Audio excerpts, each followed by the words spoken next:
Bukod nga sa'yo ay may mga ginagawang kalsada. Wow, congrats po. Wow naman! Wow! Wow! At dito nga ay bumungad sa atin isang challenging na daan. Kaya doble ingat lang tayo mga idol. Oh my God!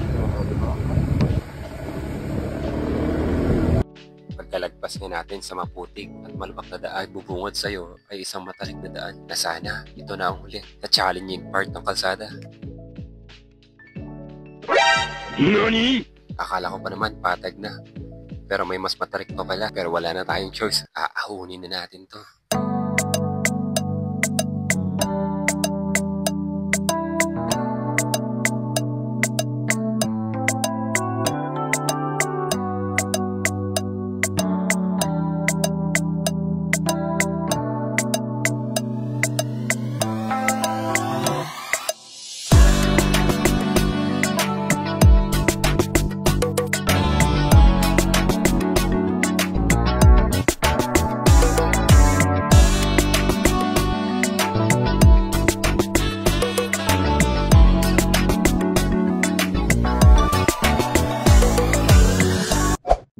Nakarating na nga tayo sa overlooking place dito sa may Angono.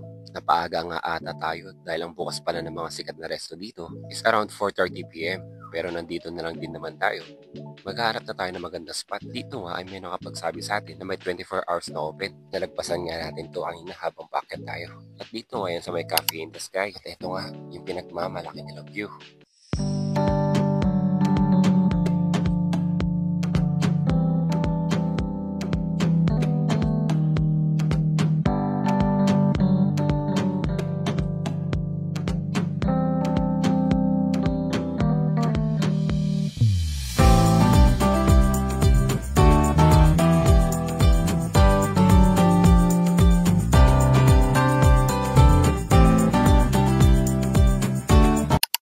Umakyat nga tayo dito sa may rooftop para masilayan yung 360 views na kung saan ay makikita mo yung city